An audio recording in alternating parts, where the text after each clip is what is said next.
So welcome back to this week's episode of ALAB Radio. So far, we've reached more than half of our roster of speakers for Trip to the Future, and I'm sure that you guys have definitely learned lots over the course of the past few weeks. Fret no more because in today's episode, we feature a very crucial and important aspect of public health, environmental and occupational health. This field is one that should concern us primarily, given that it's focused on the effects of various industries and workplaces on environmental health, thus affecting us both in the short term as individuals, part of the workforce, and in the long term as a population.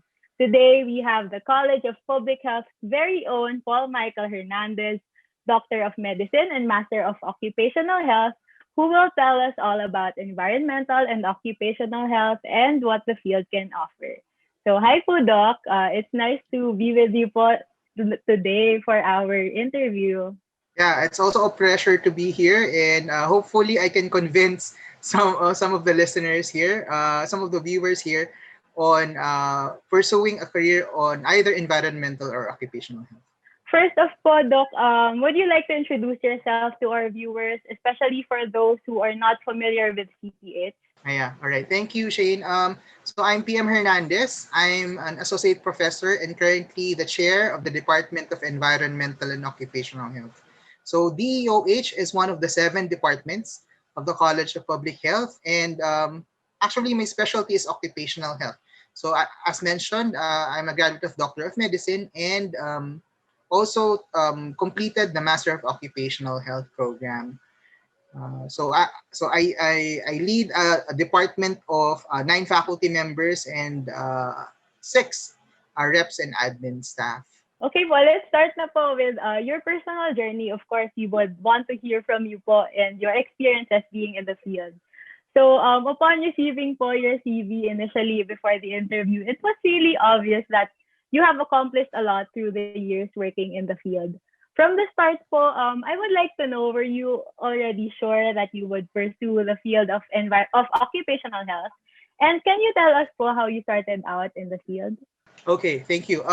Regarding my when did I decide to pursue occupational health? So I was a fresh graduate of a Doctor of Medicine, and then I decided to attend the 7-day training course, the postgraduate course on occupational health and safety. So this is the training course also offered by the department. So I was a fresh physician, newly minted physician, and was looking into the possibility of just attending trainings. So as to beefen up my credentials. So it was only then that I realized how occupational health is very important and how the Filipino workforce is neglected in terms of health and safety. So being an alumnus of two UP colleges, so I realized that there is indeed a lot of things to do for the Filipino workforce. We are doing very poorly in terms of workplace health and safety. So nandun pa rin yung pagiging UP graduate. So it was actually occupational health was not actually highlighted in even in the Doctor of Medicine program. Unfortunately, or I might have just missed this, but OH is I think not that much discussed in the Doctor of Medicine curriculum. Okay, so with that, so after attending the training course, I was actually planning to take residency at the United States. I did take the exams, and unfortunately, I wasn't able to get matched to a residency training program. So with that, I decided to take masters. So what masters did I took? So as mentioned earlier, since I already have an orientation on occupational health, so I proceeded to take Master of Occupational Health in 1 year. So I did it full time. So I went back to my parents requesting for allowance, and then after that, before I completed the training, the degree program, I was invited to apply for a faculty position in the department. So that was the time that So technically, I was still a student when I became a faculty of the department. You've spent years in the field. Can you tell our listeners how the work is in the industry? Throughout the years po, what jobs or roles have you taken? And can you describe how it actually is to work in occupational health? Okay. So me being a faculty member, of course, the primary role is teaching. So it has been fulfilling to be able to teach both the BS students and the master students. Okay, so I actually plan to become a faculty member years after practicing occupational health. But then this opportunity to teach came in, and I grabbed the opportunity and grabbed that opportunity. So I was hoping that I will get more experience in the field before I practice, before I teach. Siguro around when I'm already 40 or 50 years old before I get to teach. That was the original plan. But then I got in. So yeah, how did I start? As a faculty member, being a faculty member under temporary status, because being an assistant professor, I needed to publish a peer-reviewed manuscript in 3 years. So that was the challenge. So my first research project was on determining the baseline status of health workers. So the occupational health and safety status of public health workers in the Philippines. So we went to multiple healthcare facilities. We did the usual walkthrough. So we checked if there are hazards in their respective workplaces. We checked the records. We checked everything, all the documents related to health and safety. And fortunately, we were able to publish 2 articles which guided some of the policies. So, yan. So moving focusing on policy development. So I already mentioned that occupational health is not that has a lot of space to improve. Okay, so for Filipino health, Filipino workers in general. So the main researches that I got was primarily for policy development. And the first major output, I think, was a joint memorandum circular among 3 agencies: the Department of Health, um, Department of Labor and Employment, and Civil Service Commission. So with that, they were able to unify or develop unified policies in terms of health and safety. Aside from that, I also get to practice um, industrial hygiene, so doing evaluations of hazardous exposures of workers. So we also do that in the department, and I also give talks and lectures. So I'm requested to be resource persons, particularly for OH in general and industrial hygiene. So those are my 3 main functions as a faculty member. So how's the practice? Uh, of course, I wasn't able to practice OH full time because that will contradict or um, interfere with my responsibilities as a faculty. So I get feedback from the master students, actually, uh, them as a student, and then eventually as graduates. So most of the students under the MOH program are nurses, occupational health nurses, who are engaged in crafting programs, OH programs for their respective workers. So they do appreciate occupational health, particularly the program, as uh, they feel that they learned a lot from the program. So although I might be biased, but even before that, after graduation, they still tell us that they are able to apply their learnings in their respective workplaces. How's the practice? Of course, as with any setting, it is very hard to convince management or even the constituents on instituting changes in terms of occupational health. So, for example, mahirap namang kumbinsihin ang isang may-ari o yung management pagdating sa health and safety. Oy, kailangan ng ganito, kailangan ng ganyan, may violation tayo, mahuhuli tayo dahil sa mga ganitong bagay. So that's one challenge. And the graduates, both the students and the graduates share that challenge during our discussions. If once they institute these changes, kahit pa unti-unti, they really feel good about that because they think that they are able to improve the quality of life of workers in their respective companies. So, anun pa rin, meron pa ring puso na pusong isko at iska. UP na UP po talaga ang course ng occupational health, no? Lahat. Lahat.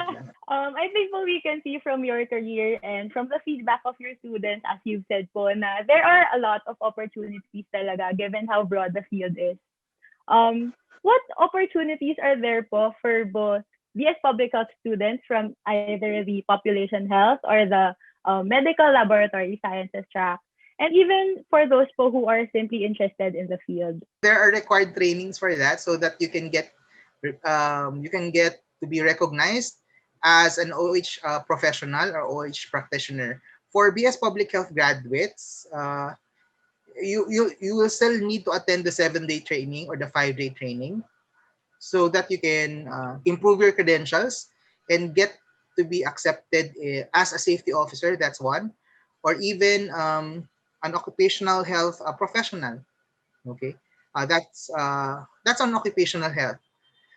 For environmental health, I would still, as a fresh graduate, you can still pursue any position in relation to environmental health. So you can do, but usually you need to get trainings. For example, if you want to pursue being a pollution control officer, there's also a training for that.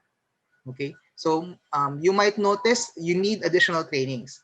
Why? Because it hasn't been established and there is no undergraduate course dedicated for occupational health nor for environmental health. If I may share, for other countries, they do have a BS course on occupational health. But here in the Philippines, we do not have one.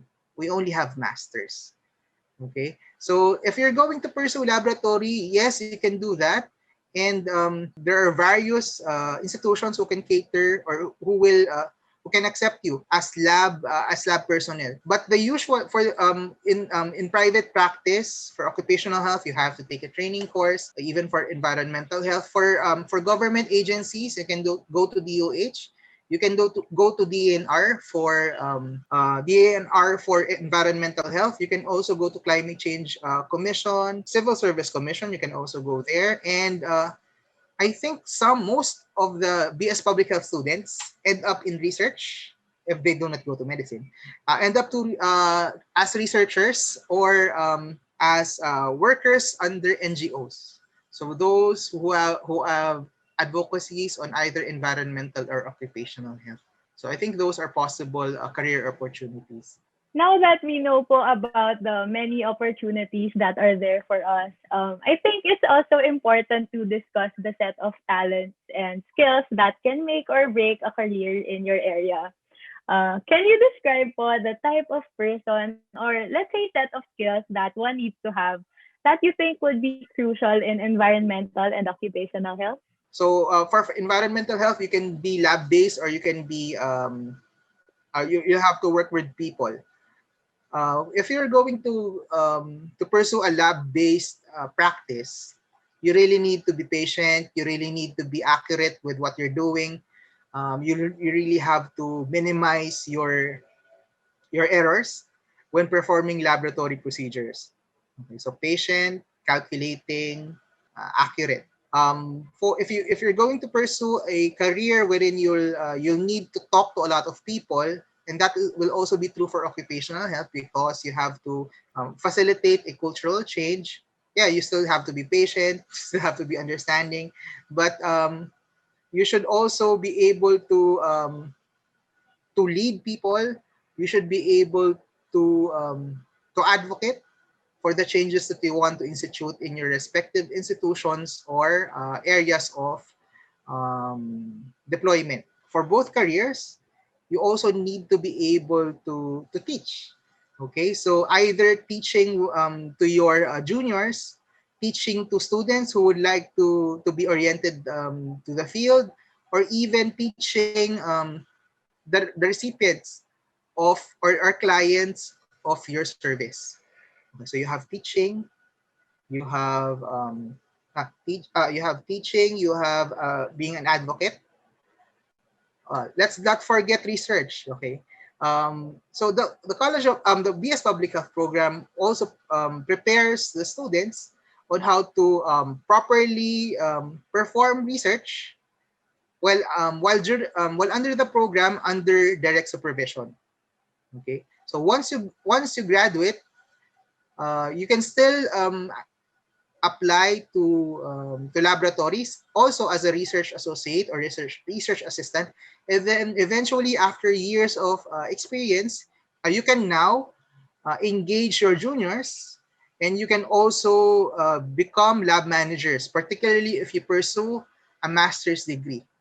Okay, so if you're interested in environmental health, we have an MSPH, Master of Science in Public Health, Environmental Health track. And after completing that course, after completing your thesis, you can eventually be lab managers and supervise your lab personnel, improve the systems in operating a certain laboratory or even multiple laboratories. Grabe po with all that you've mentioned, honestly. Parang ngayon ko lang nare-realize kung gaano ako kalaki bilang isang BS Public Health student with the many opportunities pala na the college can offer us. So I think with all the qualities that you mentioned po, a lot of our listeners will be curious on how to improve on these as early as now. Assuming that most of our listeners will be college students, and if we're lucky enough to have the reach, even high school students. So how do you Okay. think can we students better prepare ourselves to be more competent contributors in this field? Okay. So if we're going to focus on environmental and occupational health, you really have to do well in our courses, primarily for environmental and occupational health. That's one if you really want to pursue this as a career. Number two, being students, kindly engage your advisors. Okay, so you have your program advisors not just for enrollment, but also to guide you in your career opportunities and your plans beyond graduation. So if I may share, me being an advisor, I get to talk to my advisees and discuss their plans after graduation. And well, I don't really market environmental and occupational health. I just talk to them um, and get a gauge of what they really want to do after graduation. Yeah, so that's one. And the first one is on doing well in the courses. Number two would be engaging your program advisors. Number three, if you have time, enroll in, well, right now online courses are abundant, so you can enroll in courses, particularly for environmental and occupational health. You can attend the webinars from us that we organize, so that you get to have a bigger picture in terms of the field, and how it can and how it I'm sorry, in terms of the field and how it contributes in promoting public health in the Philippines. Now let's get po into a topic which I know a lot of our listeners will be interested in. I know po that as students, we're supposed to, or we're encouraged to choose a career track that gives us not only fulfillment, but also a sense of service to our countrymen. But at the same time, I believe that the times we are in requires us to be pragmatic. And so we can't deny that salary is a big part of that equation. Can you give us an idea po on the financial aspects of working in environmental and occupational health? Yeah, it is very rare that you get compensated very good and you get to serve the people. Like, it's very rare. Well, that's based on my experience and based not on my personal experience, but based on the sharings of our students and graduates. Okay, so also being a fresh graduate, you won't be able to expect that much in terms of compensation. But as you gain experience, as you gain knowledge, um, you will do well financially if you're going to pursue such careers.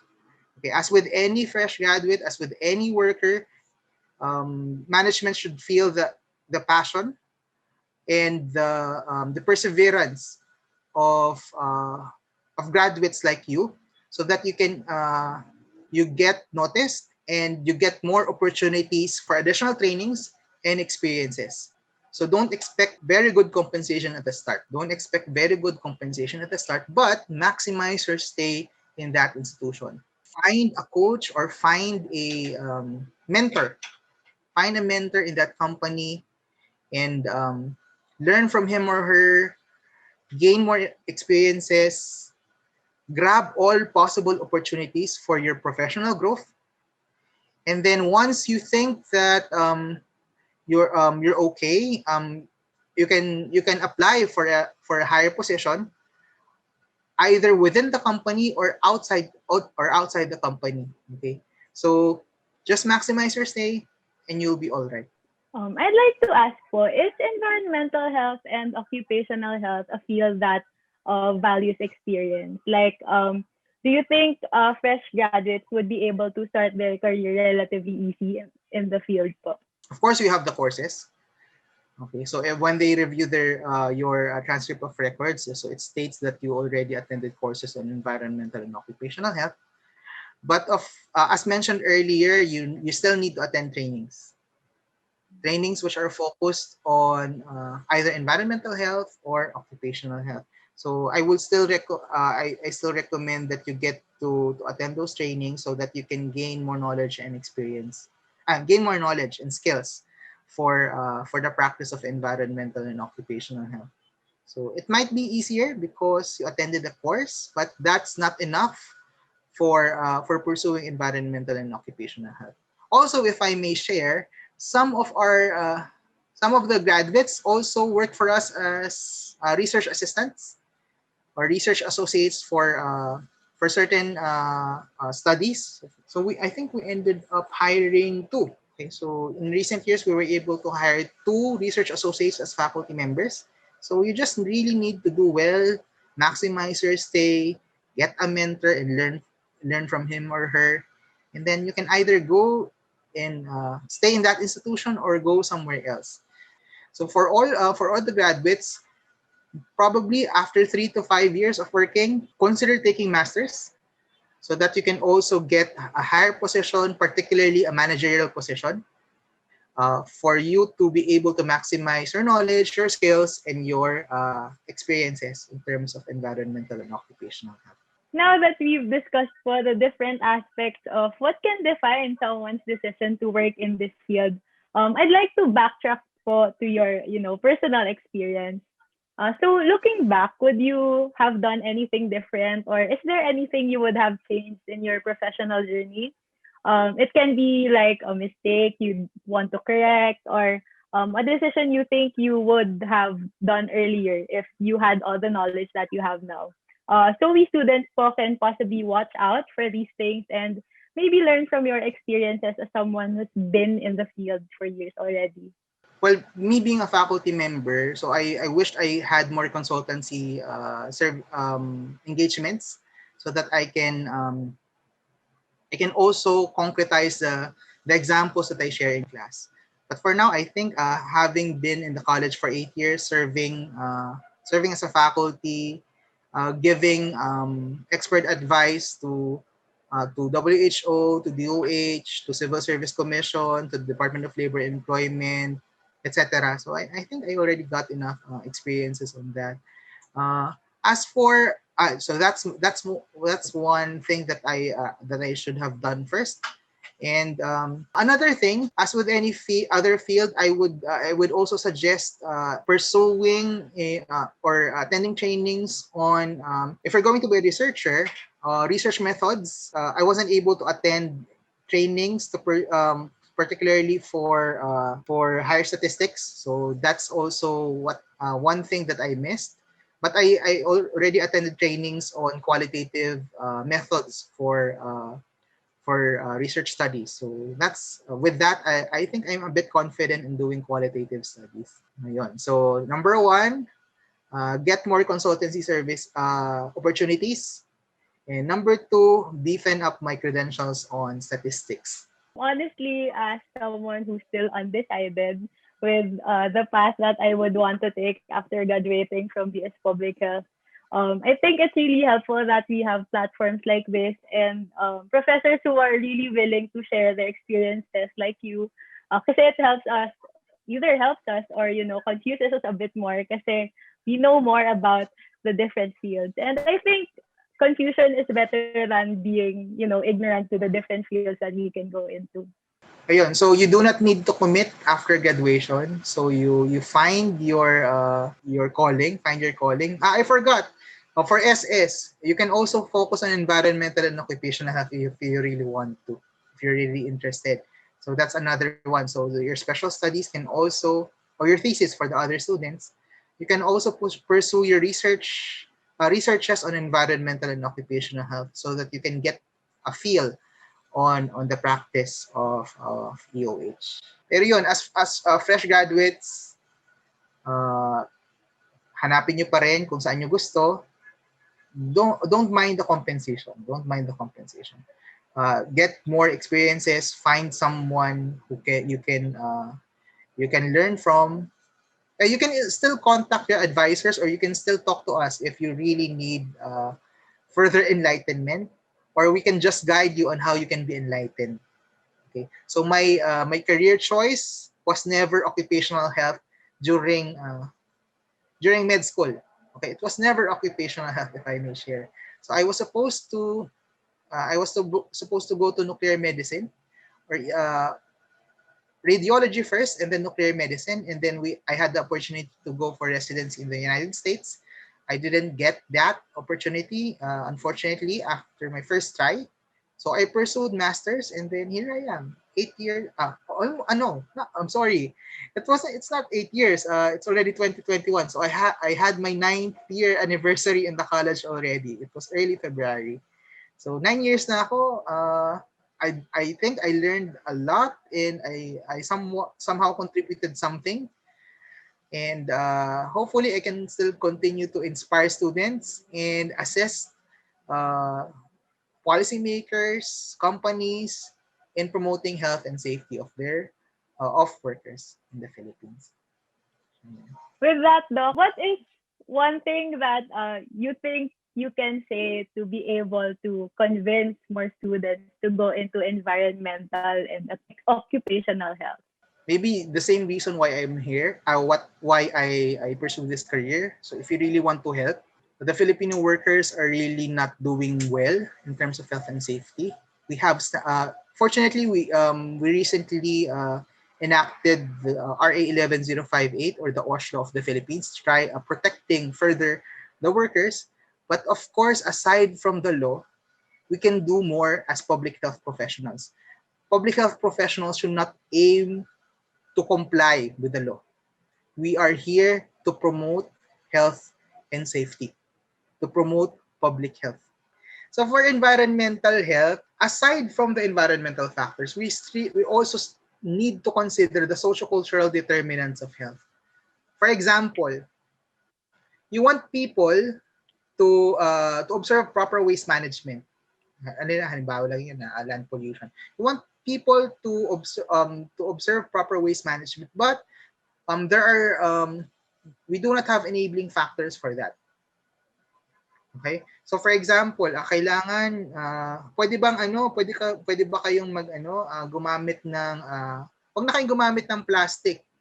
Pwede bang yung mga mas earth friendly. Paano naman pag bumili ka naman ng mas earth friendly, ano yung mas mura? Plastic o yung earth friendly? Okay, that's one concern. Okay? For example, in coastal areas, pwede po bang wag na kayong magtapon ng basura nyo sa inyong lugar?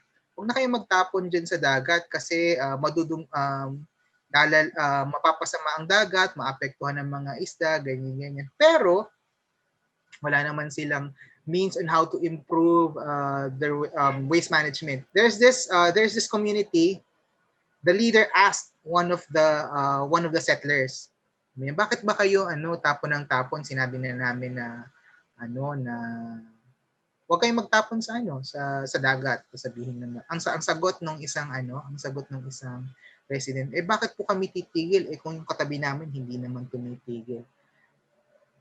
Okay? So may mga ganong aspeto. So even so doon talaga pumapasok ang even public health in general. So how would you convince people to come to demonstrate a behavioral change if just by telling them that they have to do things correctly? Okay. So there are a lot of factors to consider. You really need to understand what are the reasons why these people are unable to observe proper, for example, waste management, observe not using vehicles to reduce air pollutants in the air, to reduce your greenhouse gases. Okay. Mahirap yung sabihin sa tao na wala namang means on how to perform things correctly. Okay. So as an environmental health specialist or environmental health professional, engaging communities, actually as a public health professional, regardless of settings, kung workplace ba niyan, kung community ba yan, kung saan mang community. But anyway, so as a public health professional, you really need to understand why these people, why they are unable to comply with prescribed behaviors. Okay? And after identifying that, you really need to address those root problems so that you will be able to come up with sustainable solutions. Identifying root causes, addressing these causes, finding champions. Okay, sino ba yung madaling gusto mo ilagay mo yung mga mga K-drama o kaya yung mga mga K-pop nyo, yung gawin yung ambassadors. Hindi, kung may pera kayo. Okay, pero yun. So hanap kayo ng mga ambassadors, core teams, so that you can really ensure that there will be sustainable changes in your respective areas and constituents. So yun. So being public health graduates, eventually you just really need to understand your partners, understand your stakeholders, learn why they keep doing things, why they are resistant to change, and co-create with intervention so that everybody can really feel true change and improvement of their respective lives. So to end po this very fruitful experience, what advice would you give to people aspiring to pursue and excel in your field? Okay. Firstly, you need to be sure that you want to be in environmental and occupational health.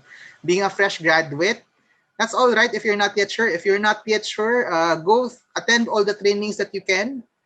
Well, preferably free ones so that you don't get to spend a lot, and get a feel. Okay. So for me, on occupational health, I still believe that we need to assist the country. We need to institute changes in terms of health and safety so that we can protect one of the more important resources of the Philippines, which is the workforce. Thank you, Doc, for giving us your precious time and sharing with us not only your knowledge, but also your experience in environmental and occupational health. Even if we can't see our listeners personally right now, I am sure that they learned a lot because I really did. Surely, environmental and occupational health contributes a whole lot to our well-being as a nation. And if you choose to enter this field, I'm sure that you will too. This is 𝙨𝙯𝙀 for ALAB Radio. Till next week, may you continue to seek your fire within. ALAB Radio Trip to the Future is an initiative by ALAB College of Public Health in coordination with UP Manila CPH Student Council and UP Hygiene Society. This program is in partnership with ISEC, University of the Philippines, Manila, Alliance of Public Health Athletes, CPH Hydro, Public Health Artists Circle, Progressive and Responsive Organization of Pharmacy, Industrial Pharmacy Honor Society UPCP, CBOL PH, Staff CPH, in cooperation with UP Biology Majors Association, UP Manila Classical Ensemble, UPM Peer Empowering Peer Society, together with our media partners, SparkUp and WhenInManila.com.